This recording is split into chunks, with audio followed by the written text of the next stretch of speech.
Welcome on current affair session of Ujjwal classes.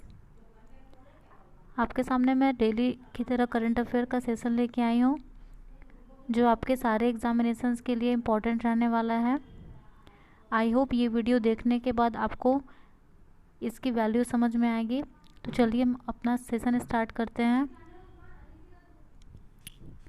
आज की हमारी फर्स्ट न्यूज़ है, sports minister Kiren Rijiju launch the sports authority of India, जिसका short form है SAI, new logo at Delhi's major Dhyanchand stadium. खेल मंत्री किरण रिजिजू ने दिल्ली के मेजर ध्यानचंद स्टेडियम में भारतीय खेल प्राधिकरण का नया लोगो लॉन्च किया है। मतलब कि SAI का जो लोगो है वो चेंज हो चुका है। देखिए यहाँ पे स्पोर्ट्स अथॉरिटी को लेके कुछ फैक्ट है। Sports authority of India SAI, जिसका फॉर्मेशन कब हुआ था? 1982। इसका हेडक्वार्टर दिल्ली में है और इसके DG हैं डायरेक्टर जनरल संदीप प्रधान। मैक्सिमम टाइम एग्ज़ाम में किसी न किसी अथॉरिटी की या ऑर्गेनाइजेशंस की हेडक्वार्टर पूछी जाती है, तो हेडक्वार्टर ध्यान रखिए। स्पोर्ट्स अथॉरिटी ऑफ इंडिया का हेडक्वार्टर है न्यू दिल्ली में। नेक्स्ट हमारी न्यूज़ है, भारत ने केन्या और भूटान के साथ एयर बबल की व्यवस्था की है। ठीक है, India has established air bubble arrangement with Kenya and Bhutan. तो भारत और भूटान के साथ ये व्यवस्था किया गया है। नेक्स्ट है हमारा नेक्स्ट न्यूज़ है, दक्षिण पूर्व रेलवे ने पूरी यात्रा के दौरान ट्रेनों में महिला यात्रियों की सुरक्षा को बढ़ावा देने के लिए एक ऑपरेशन माई सहेली शुरू किया है।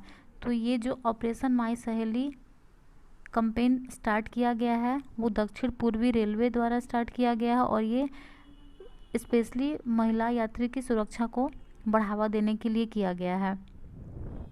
इससे रिलेटेड कुछ फैक्ट है। Initiated as a pilot project, it has been introduced in 3 trains. इसे 3 ट्रेन्स में इसको अभी स्टार्ट किया गया है, इसकी शुरुआत की गई है। फर्स्ट है Howrah Yesvantpur Duronto special, Howrah Ahmedabad special, Howrah Mumbai special. ठीक है, तो ये 3 ट्रेन्स हैं जिसमें अभी ऑपरेशन माई सहेली कैंपेन को, इस प्रोजेक्ट को वहाँ पे स्टार्ट किया गया है। नेक्स्ट हमारी न्यूज़ है, सुरेश प्रभु ने सऊदी अरब की अध्यक्षता के तहत आयोजित तीसरे G20 शेरपा की आभासी बैठक में भाग लिया। तो एग्ज़ाम में G20 को लेके काफ़ी न्यूज़ पूछी जाती है करंट अफेयर्स में कि G20 का जो फ़िलहाल में सम्मेलन हुआ था उसकी अध्यक्षता किसने की या बैठक में किस मंत्री या किस मिनिस्टर के द्वारा भाग लिया गया। तो ये G20 का एक मीटिंग हुआ था जिसमें सुरेश प्रभु ने सऊदी अरब की अध्यक्षता के तहत, ठीक है, मतलब कि जो ये G20 का सम्मेलन हुआ है उसकी अध्यक्षता सऊदी अरब ने की थी और इस बैठक में सुरेश प्रभु जी ने भाग लिया था।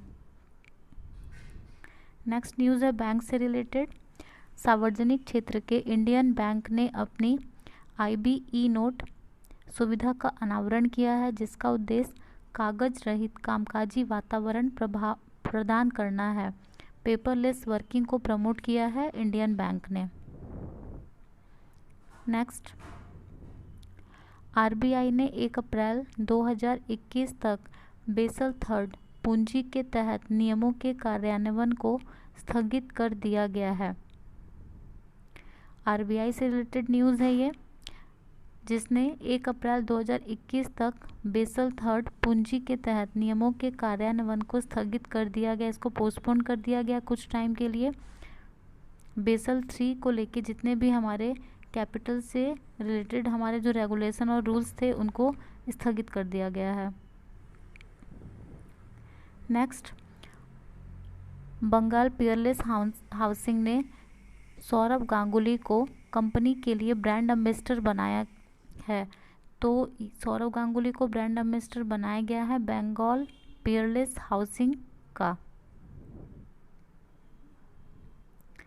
नेक्स्ट न्यूज़ है, एलिसा हिली ने अंतर्राष्ट्रीय T20 क्रिकेट में MS धोनी के 91 विकेट कीपिंग शिकार के रिकॉर्ड को तोड़ दिया है।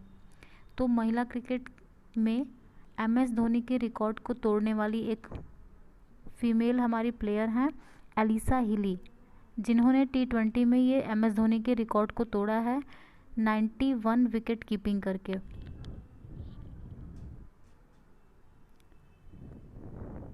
नेक्स्ट, अंतर्राष्ट्रीय बुजुर्ग दिवस 1 अक्टूबर को मनाया जाता है।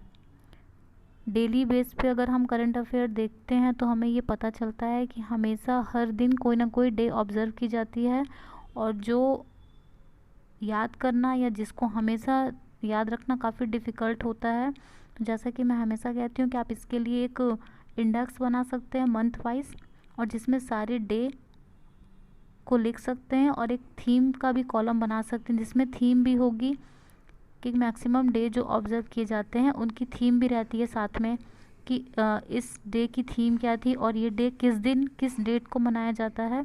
तो वो रिवीजन करने में हमें थोड़ा सिंपल रहेगा वो, और एक अच्छा हमारे पास नोट्स का कलेक्शन भी हो जाएगा।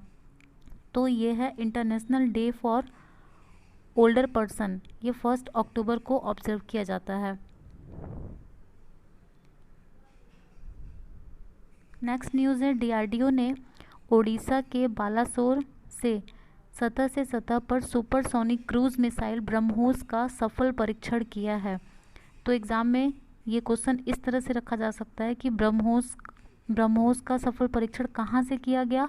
तो कुछ ऑप्शंस हो सकते हैं, जैसे चांदीपुर हो गया या कुछ भी उड़ीसा की 2-3 जगह। तो हमें ये ध्यान रखना है कि उड़ीसा के बालासोर से इसका परीक्षण किया गया था, और ब्रह्मोस एक सुपरसोनिक क्रूज मिसाइल है। नेक्स्ट है, international organisation and their headquarters. इसके प्रीवियस वाली वीडियो में भी मैंने ये रखा था और आज फिर है, जिससे कि एक बार रिवीजन हो जाए। मॉन्ट्रियल कनाडा में कौन कौन सी ऑर्गेनाइजेशंस का हेडक्वार्टर बनाया गया है। फर्स्ट है international civil aviation organization, and second है वाडा world anti doping agency. Next है, कौन सी ऐसी ऑर्गेनाइजेशंस हैं जिनका हेडक्वार्टर नीदरलैंड में बनाया गया है। तो यहाँ पे फर्स्ट है हमारा organisation for the prohibition of chemical weapon, and second है इंटरनेशनल कोर्ट ऑफ जस्टिस, अंतर्राष्ट्रीय न्यायालय। ये दोनों का हेडक्वार्टर नीदरलैंड में बनाया गया है। आई होप आपको ये वीडियो हेल्पफुल लगा होगा आपके एग्जामिनेशंस के पर्पज़ से, और अगर आपको हमारा वीडियो अच्छा लगता है तो हमें अपना लाइक कमेंट देते रहें। Thanks for watching this video.